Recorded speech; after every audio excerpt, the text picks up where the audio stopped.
Okay, isang magandang araw po, no, sa ating lahat mga casting.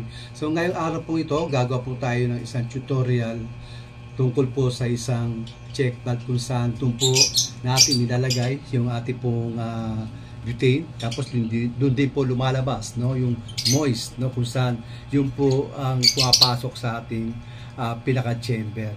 So ito po yung aking po sinasabing check valve mga casting.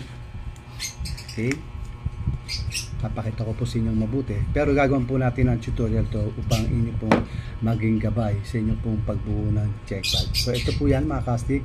So kung napapansin nyo, iba po ang ginagamit po rito is yung ganito na po ang ginagamit nila. So ako hindi po, ito na po yung ginagamit natin is wag po kayo gagamit ng stainless, pwede na rin po stainless, kaya ito wala po talaga itong kakalakalawang po. Ito pong aluminum, ano po, one na po yan. So ayan po yan mga casting. Ayan. So sisimulan na po natin yung ating pong tutorial, ano po. Pero bago po natin gawin yan, siyempre kailangan po muna nating ipakilala po o banggitin, no, yung bawat pangalan po ng ating materyales. Nang sa ganun, kung tayo po ay gagawa, madali po tayong makakapag-prepare agad ng ating mga kagamitan. So unang-una po mga kasik, kailangan po natin ng yan po, main adapter na 20 mm. Ano po mga kasik? And then kailangan po natin ng PVC, ano po, na 50 mm. Nang haba po nito is okay, 8 inches. Ano po, 8 inches po ang haba po nitong ating chamber, ano po. Tapos kailangan din po natin ng syringe, okay, na 1 ml, ano po. Tapos kailangan din po natin ng 1/2 na aluminum, no. Ang sukat po nito ay 5 inches, no, pero nakadepende pa rin po yan kasi kailangan pa rin po natin mag-adjust at magputol. Nakadepende po sa ating pong gagawing pinaka-chamber. Tapos kailangan po natin ng masking tape na 3/4. Then ito po, masking tape na 1/2. Okay? Tapos ito po yung kung ano, ito po yung spring, no? Kung saan kinukuha po ito sa ating pong barrel, no? Katulad po nito, no, dito po nakalagay yan, no, para klaro lang po, no, dito po yan. So kung medyo mahaba, pasensya na po kung medyo mahaba po yung ating pagpapaliwanag, kasi importante po na ipaliwanag natin mabuti nang sa ganun ay hindi naman po masayang ang inyong pera at pagod sa pagbuo, ano po. Ayan. Tapos kailangan din po natin ng ito po, PVC pipe na 20 mm na kung saan dito po natin, diyan po natin pinutol, no. Ang sukat po nito ay 1.5 inch. Tapos ito po yung inilalagay natin dito, ano po, ito po yan, no. Kung gusto po nating gumawa ng ganito, kailangan duputol po tayo rito. Dito po mismo sa pinaka female or male adapter. Ano po, kakat nyo lang po yan. O kaya yung, kung meron po kayong coupling, pwede po yung, kasi isang sukat po yan. Tapos gagawa lang po tayo, yun ang isang bilog kung saan dito po natin inilalagay po yan. Ano? Ang sukatan po yan is yung pinaka-bilog po natin. No, mga kastik, papakita ko po sa inyo. Ito po yung pinaka-sukatan po yan, no? Para sa kasigurado po tayo. Kasi ito po yan itong mismo yan. Sukat po tayo papaloob, tapos bali kakata po natin hanggang bumugis ang ganyang bilog para dito. Ano po? Ito po yan, no? Ito yung sukatan natin. Pagkatapos, kailangan po natin ng TPR na ang sukat po nito is, ito po yung ginagawa natin reducer. Ang sukat po nito ay 32/25. Ano po? Depende po yan sa kung gusto niyo po ng tawag dito, yung pinaka tawag dito, yung pinaka chamber o division. Ganito po yan. Ayan, puputulin nyo lang po yung pinaka dulo. Ito po, ganito po yung puputulin nyo po yan, and then ganito na po yung magiging itsura nyan, ano po. Tapos kung gusto nyo, pagkaga ito rin po yung magiging pinaka check valve natin kung saan ini-slide natin, no? Ito po yan, ano po, dumudulas po yan dito po sa ating pinaka 50 mm na kung saan ito po yung pinaka housing yan, ano po. Tapos ang sabi po na iba, bagiti ko po, sabi po na ba, ito raw po pinaka, ay, pinag-comment po, di raw po ito, didikital ng super glue. Ano po, o nung ating, tawag dito yung PVC powder. Hindi po, no? Nagkakamali po sila. Baka mali lang po sila ng proseso, no, ng paggawa. Kasi ito po, kaya nga po lagi po tayo may liha na kung saan sinasabi ko po 30 o 350 na magaspang para po ito po ay ating lilihain. Ano po mga kastig? Tapos ito, nililiha din po yan. At ito rin po yung loob, nililiha po natin kasi madulas po yan. So pag niliha po natin yan, magkakaroon po ng parang tas-tas, yung parang bugmo, yung parang parang nisnes.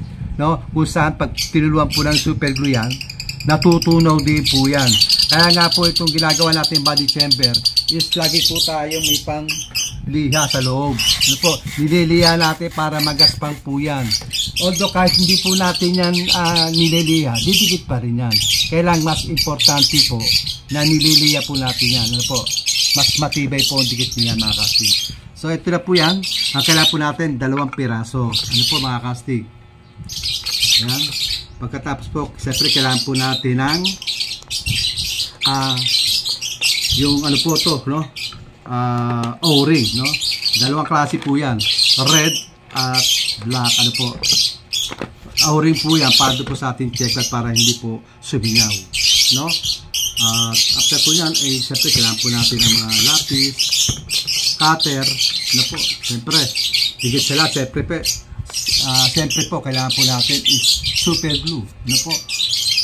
Tapos ito na po yung ating super glue na maliit.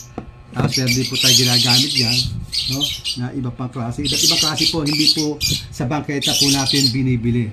At ito po, kaya hindi ko lang po papakita yung brand nung ano kasi medyo hindi po maganda, ano po.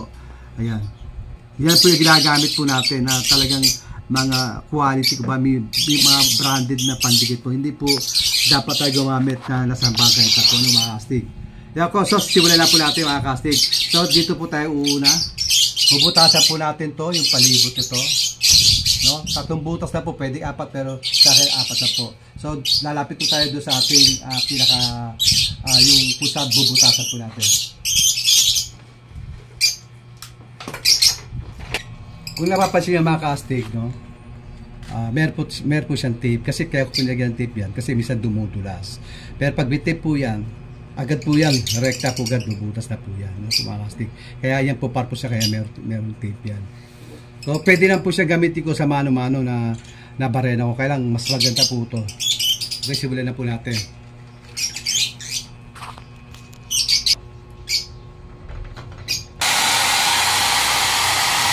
Okay, tapos kastig lilipat tayo dito sa isa kong para kumbaga mapulido yung kanyang video. Maganda.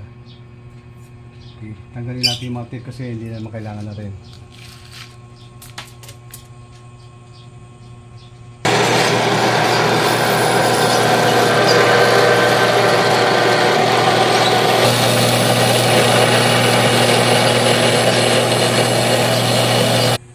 Okay mga kastig, ganyan lang yan. 3 butas lang siya. Ito yung sinasabi ko sa inyo kapag yung hindi natin nalagyan ng tape, minsan na daples. Pero wala yan. Kumbaga, daples lang naman yan. Pero siyempre ito katulad ito mga kastig, ito madulas yan eh. No? Lilihain natin yan. Ito pinakagulo. Pickle, ano po kung saan. Yan po yung maglilinis sa pinakaloob. Kasi may mga ano po yan eh, yung matatala sa loob. Ayan. Hindi na po natin kailangan magliha pa. Importante din po yan eh. Okay. After po yan, no? Kukuha po tayo nung pinakabilog po rito. No? Ito po yan, puputulin po natin. Okay. Po yan mga kastig. Okay, pasok po natin sa loob. So bali ganito po yan, no, mga kastig.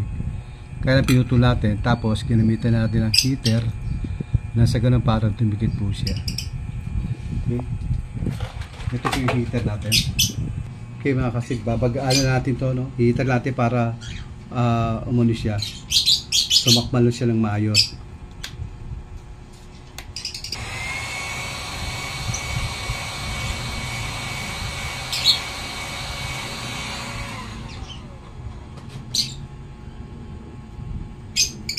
tapos mga kasig, nakagawa na tayo dito. Dito talaga yung mga kasig. Tapos dito yung ating o-ring. Po. Pero siyempre, bago yan, siyempre lagyan natin ng, i-ano muna natin, sure natin na talagang nakalapat siya mabuti. Ayan. Then, lalagyan po natin ng super glue. Ano po. Okay. Lagyan po natin yung palibot. Kaya po yan yung ating nililiha para dumikit. Kasi pag madulas nga po, siyempre, didikit naman siya pero hindi siya ganun ka tibay. Ano po yung pagkakadikit niya. Tapos ulitin po rin natin, no, para sigurado tayo. Sure lang natin na talagang maganda yung lapat. Okay. Okay, makita nyo, nakaganyan yan. No? Tapos pag tuyo po niya, siyempre, lilihain po ulit natin yan. Para tapalan siya. Nung pinaka, bilog din po yan, yung ilalagay natin dyan. Okay, mga kasig. Lilihain po natin yung ilalim niya. Para sigurado po na didikit siya, madikit siya. Pag nilagyan natin yung pinaka cover doon sa harapan. Okay, kita nyo ganyan po yan. No? Tapos siyempre ito po, lilihain din po natin loob yan. No? Matik po yan. Lilihain po natin yan. O kaya, kung meron kayong ganito, ito po yung gagamitin natin. Ano po yan? Kasi, maglalagay po tayo ng super glue dyan saka PVC powder para kapit-kapit siya. Okay? So, meron tayo rito flat na PVC. Yan. Ang gagawin po natin dyan is bibilugan po natin yan. Yan po tayo kukuha ng pinaka cover niyan. Okay? Tapos ikakat na po natin yan.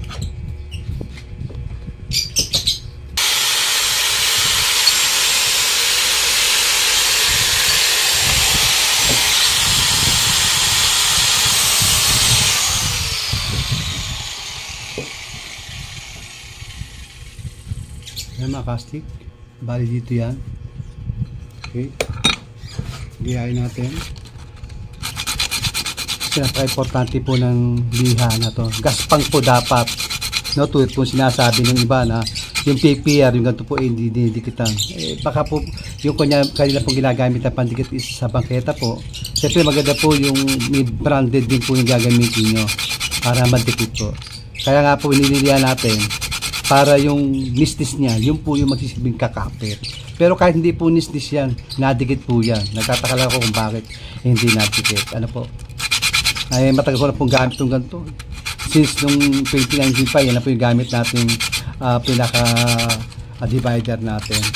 Yan po, lalagyan na po natin yan. Yung palipot na yan. Ano po talaga yan. Tapos, ilalagay po natin to. Ano po, no? Siyempre po, no, kung mapapansin nyo, may makikita yung mga tutorial dyan na iba yung proseso. Ako rin po, siyempre iba yung pamamaraan ko. Kanya-kanya po kami diskarte ng proseso ng paggawa. Ano po? Ayan. Ito po yung diskarte ko sa paggawa at pero hindi po silang sarili yung diskarte ng paggawa. Ano po?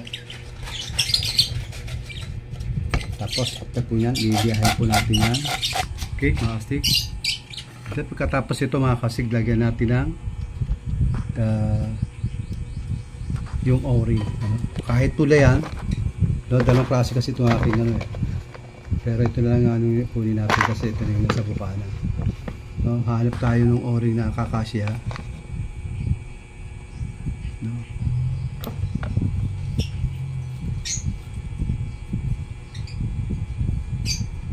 Yan. Ito gagamitin natin. No, tapos ito po yung gagamitin natin dito. No. Yan, ganyan po yan. Okay, kasi ganyan yan. Tapos ito po, no, ito po yung ilalagay natin dito. Ayan, ganyan po yan.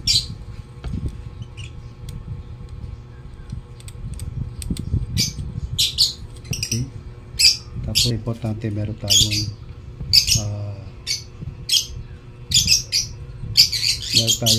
mga materialis na kung saan gagamitin yan. Nakadepende naman yung lagi sa ano.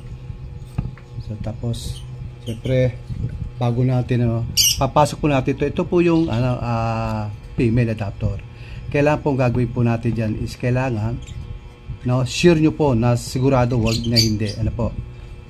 Okay, Ganyan po talaga ang ano yan, no? Sa akin po sa aking tutorial, sa akin pong ginagawa na pamamaraan. Kailangan po lumampas yung ating ano dyan. Ayan. Kailangan po lumampas yan, no? Ayan. No? Tapos, kukuha po tayo ng lapis doon, sukatan po natin. Yun lang po yung pagbabasehan natin dyan. Na importante po, makalampas. Itong pinaka-butas niya, yan. Yung check tag na yan, ano po? Yan. So, ang gagawin po natin dyan is, lalagyan po natin ng tape, ano po? Yan po tape laang. No? 1/2. Lalagyan po natin ng 1/2. Okay, tapos natin yan.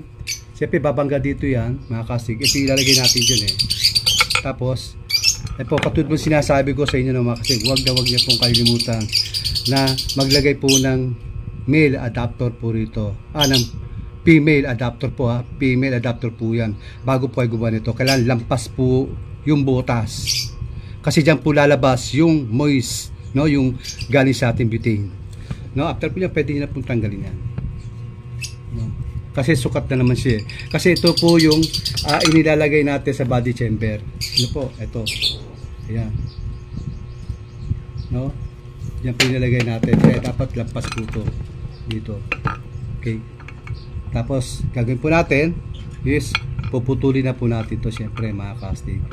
Tapos, ito po ilalagay natin dyan mga kastig. No? Diyan po yung sa flat na ano, na ganito. Tapos kailangan po natin ng may dikit po ito.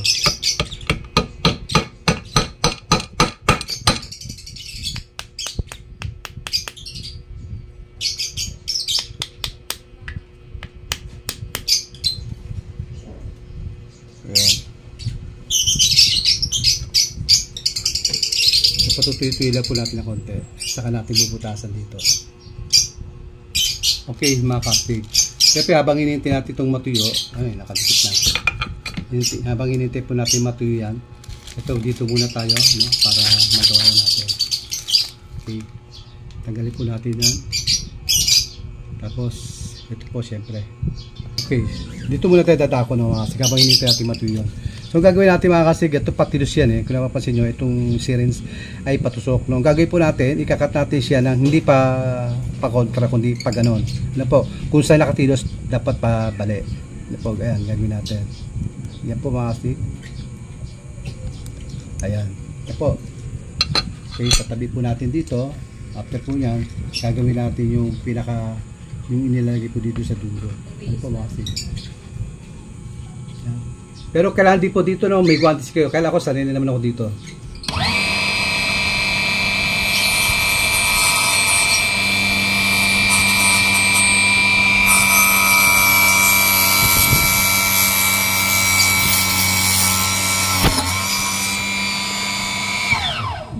Tapos mga kastig ito, ibabaw, ilagay nyo lang dito si babaw. Ano? Yung pinaka-ito, yung pinaka-itas, yung hams. Yan, naka ano siya. Tapos guhitan niyo siya. Yan, guhitan natin para sure. No, ito po yung kung saan, para makita po natin, no, yung kung saan nakapwesto, kung nakairal ba, no, yung ating karayom. Tapos po gagawin natin yan mga kastig, atin pong lalagyan, no, ng mga kastig, bubutasan natin to, no? Bubutasan natin to ng 4 na butas yan. Okay?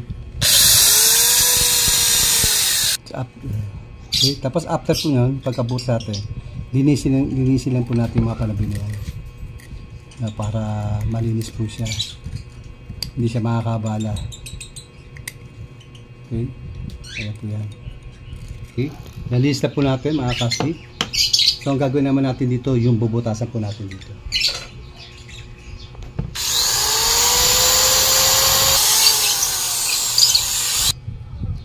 Yan. Kailangan malinis din po yan mga kastig. Ito po yung ginawa ko ito, para po dito yan. Yan. No? Para dito po yan mga kastig. Okay? Ayan. No? Okay. Tapos lagyan po natin ang super glue. Siyempre, super glue po. No? Ayan. Dito po yan nilalagay. Ito. Okay. Hintay lang po natin matuyo. Okay. Apply po yan. No? Hindi pa po dyan magtatapos yan. Lalagyan po natin ng PVC powder. Ano po, makakastig po natin. Yung palibot. Yan. Importante po yan para hindi po nabubunot yung ating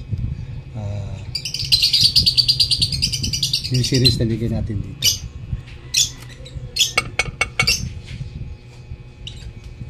Yung iba po hindi na po naglalagay ng ganyan. Pero ako, siyempre, mas maganda yung makasigurado tayong matibay talaga, hindi siya kakalas.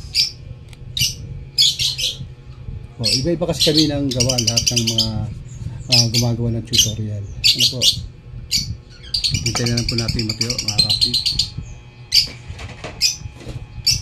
Okay, nakakabito siya mga kastig. Matibay na po yan. So, ito, dito po yan. No? Nilalagay natin dito para nakita po natin yung karayom natin kung naka-iral po, maganda po yung pagkakalagay niya. Ano po? Kasi meron yan kung saan dito po tatama yan. No, puputulin po to. Kaya dito po papasok yung pinakatulo ng karayom. Ano po? Tapos hindi pa po yan, no? Ito po magagamit pa rin natin to. Okay? Dito po tayo, no, sa ating pong so, ano po? Yan. Okay. Tapos po yan ay meron po yang mabidyo pa rin yan? Ayan, meron po, ayan, lalagay po natin dito para makasigurado po tayo na maganda po yung pagkakat. Ano po? Ayan.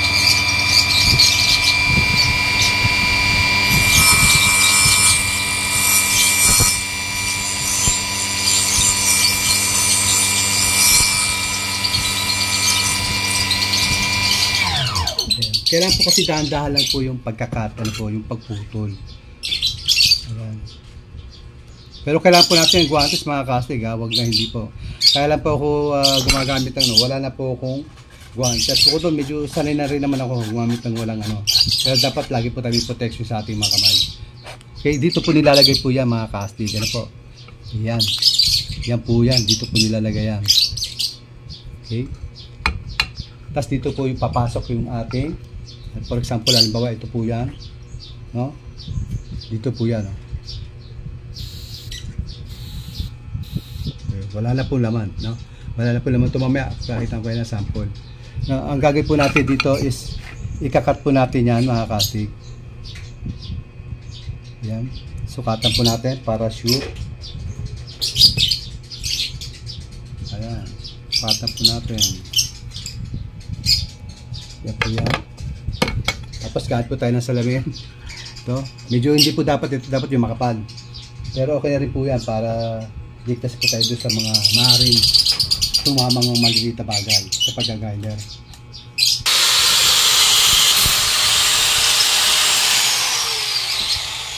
Then pagkatapos po niya, papasok po natin to sa loob. Then, yan. Kailangan pantay lang po dito yan. Okay.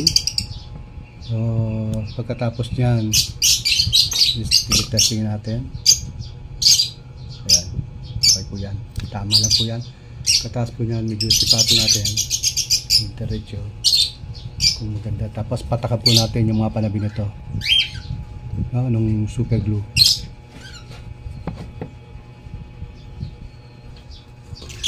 Okay, gawa na po ito mga kastig. So ipapasok na po natin ito rito sa loob. Kailangan po mga kastig, ilalampas po natin ito. Ito po coupling lang po ito na pinutol. Ilalampas lang po natin ito para magsilbing naka-lock siya rito. Kumbaga itong spring, hindi po siya magwiwigil. Kumbaga magdadapis sa ganun, kundi hanggang dyan lang po siya. Ilalampas lang po natin siya para magsilbing lock. Ano po? Ayan po yan. No? Nakapalibot po sa spring. Tapos saka po natin lalagyan ng super glue. Ayan. Madikit na po yan. Hindi na po kailangan natin tapakan ng tambakan. Ayan. Matik po yan kasi pumapasok naman sa mga panabiyan. Ito yan mga kastig. Hindi na maganda po kung ano yan. Kaya lampas lang po talaga siya. Pag sabi ko tulad ng ulitin ko po, wag pasensya po kayo kung medyo makulit tayo, no, sa pagpapaliwanag. Kasi baka malimutan natin, no. Kailangan po pag gagawa po kayo, wag niyo po kalilimutan to, ano. Ito pong female adapter na ilagay rito. Kasi yan po yung basihan nyo kung okay na, no, kung okay na siya. Kasi ito po nakapasok sa, ito po napasukan po ng check pad sa loob eh. Ito po yan, nakadikit po yan, nakapix siya sa loob. Ayan. Lampas po, ibig sabihin, meron po siya, lalampas po yung kanyang moist na po. Hindi po rin yan sa loob. Hindi po dapat ganyan. Dapat lampas po ganyan. Okay? Tanggalin po natin kasi okay. No? Tapos, kasi po yan, saka po natin ipapasok to, no, mga kasti. Yan, ito po yan, no? Yan. So, maglalagay na po tayo na, after po yan, maglalagay na po tayo itong tape, ano po, masking tape na 1/2. Okay, dito po natin lalagay, no, hanggang umabot po dito sa bilog na yan. Ewan ko po kung bakit, ang sabi po nung sa aking comment eh, yung PPR daw ay hindi na po dinidikitan ng, tawag dito ng super glue, no? Ewan ko po, baka yung po ang gamit na i-change. Ano po? Okay.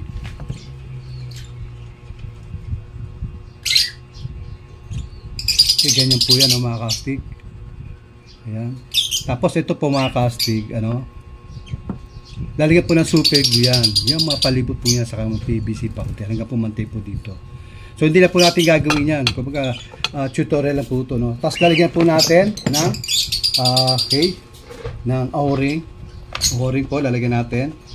Nakakasya po dyan.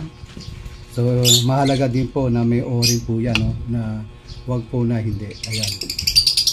Lalagyan po natin. Bali, dalawang O-ring po yan, no? Mga kastig. Yan. Yan po, no? Okay, sarado na natin yan. Okay, may O-ring po yan. Tapos, no, ito po, tulad sabi ko, lagyan ng super glue. And then, yung pong PVC powder, sulok. Hanggang magpantay po yan. Ako minamasilan ko po yung pagkalagay ng super glue sa PVC powder. Si Baba masilya para maganda po tignan. Pero pwede na po kahit hindi nyo masilya kasi matibay hindi naman yung para kumalas. Ano po? Tapos lalagyan nyo rin po yung ibabaw nito, no? Ayan, ibabaw. Itong mismong masking tape. After po niya ito, mga kasti, huwag nyo po kalilimutan na hindi po lagyan ito ng grasa. Ito po inilalagyan ko ng grasa para hindi po siya masyado, kasi matapang po yan yung ating butane eh. Para hindi po siya kumbaga pagmula ng kalawang o naman. Pero hindi naman siya para makasigurado lang po tayo, no. Ayan po yan. After po niyan, siyempre, ganoon din po gagawin natin dito, mga kastig. Yan po, lalagyan na po uli natin tape. Okay? Paspasan na po natin, no, para makatapos na po tayo. Okay? Katapos po yung mga kastig. Katulad dati, papasok din po natin ito, no? Ayan, pasok po natin ito sa loob. Ayan. Ayan ang mga kastig. Okay. Medyo mabusisi rin po, no, mga kastig. Siyempre, importante rito yung pulido, yung gawa natin. So after po yan, kita ganyan na yan, no? Pwede rin po natin sigurong ito. Yan. Sample lang po ito, Ayan. Tapos ito po yung ating pakita po yung sample sa inyo, pagaganahin po natin. Okay, for example, ito po mga sticks. Testingin po natin, no, para makita natin na gumagana. Ito po yung sinasabi ko sa inyong female adapter, no? Ito po yung nakasaksak dito sa ating 32/25 na lampasan po yung butas niya. Hindi po ganito po. Nilakay natin butas, ipinantay natin ganun para kumasya yung ating female adapter na 20 ml. Is ganito po yan, no? Papasok po natin din sa loob, no? Ayan. Pero teka muna, ito po yung dati nakalagay rito, no? Ito po yung bago natin. Ito po yung bago natin. Kaya lang, ang gagamitin po natin, no? Hindi ko na po may isasama to kasi sobra-sobra na po yung oras. Ano po? Isasample ko lang sa inyo, isa sunod na video, gagawin po natin ito kung paano ginagawa. Okay? Ipapasok po natin dito. Ayan. Yung iba po pinipix yan, no? Kahit ako nagpipix din po ako niyan, pero ako hindi nagpipix kasi. Hindi pa ako nagpipix kasi kailangan, kasi gusto ko yung, may gustong gawin yung nakabili, tatanggal niya pa, no? Gusto niya pag-aralan, yun po parte niya. Pero kung gusto niya pong i-fix, lagi na super glue lang yan, yung palibot, lagi na ito po yung gagamitin natin na super glue, yung matnaw, para hindi po agad dumikit. Kumbaga, may habol niya pa, may poporma niya pa, may adjust niya pa. Hindi po kapal ito. Pag ito po ilagay natin, matik po yan, pag dumikit, hindi na po natin may urong yan. Kaya ito po gagamitin natin super glue, hindi po itong napakadikit na to. Ano po? Ito po yan. Yan. Minutes po bago to mag-fix eh. Kaya maganda po yan, naiayos pa natin, mahabol pa natin. So ganito yung gagawin natin. So ayan po, ipapasok po natin ito po yung bagong check valve na kung saan ginawa ko po yung tutorial, no? Ayan po yan. Ito po, hindi po nakaganyan ha. Nakalubog po yan. Ako na po maglulubog yan. Teka, ilulubog na po natin. Nakapantay po yan dito sa ating ayan, balik ilalabas ko po ulit, no? Para makita nyo. Ipapantay po yan. Ganyan na lang dito. Ayan. Tapos po yan, ito, puro super glue po yan, ute, sinusunog, hanggang mapuno, hanggang pumantay dito. Hindi po yan kakalas, 100% po yan, kahit ilaban po natin ang pistahan yan. Hindi po yan. Basta ututi lang po natin susunugin yan, no? Yung po yung susunugin, may kasamang super glue at PVC powder palibot hanggang mapuno. Huwag po bultuhan, kasi tulad na sinasabi ko, luto po yung ibabaw, ampaw po yung ilalim. Ano po? So ganyan po yan. Tapos ito po yung ating, halimbawa yung ating igniter, no? Tingnan po natin. Ayan, makapantay na po yan. Halimbawa kung sakali gawa na po, ayan, kung sakali na po, sample lang po to. Tapos ayan po yung ating so gagamitan po natin siya ng ito po yan, gagamitan po natin para makita nyo na gumagana. Pero dapat to nakahousing yan. Ito may housing yan. Kaya lang hindi ko na po kumbaga ipapakita ko na agad po sa inyo. Ayan. Ayun po yan, makasing umuusok, Ayan. Kita nyo po uli yung sakto lang po doon sa yung igniter kung saan nag-spark. Diyan po dapat nasa harap lang po niya yung may konting distansya, hindi madikit na dikit. Ayun po yan, makasik. Kita nyo po, Ayan. Ayan. Yan po, mga stick. So, yan po. Diyan po tatapos yung ating tutorial sa check valve. So, kung di pa po kayo nakapag-follow o hindi pa kayo nakapag-subscribe sa aming YouTube channel, Wallen Alec Casting Vlog. So, mangyari po subscribe na po kayo para lagi po tayong updated sa ating mga latest pang mga videos o sa ating mga tutorial na gagawin. So yun lang po, maraming salamat po sa inyo lahat. God bless po, ingat po tayo palagi sa ating pong pagbuo. Thank you po.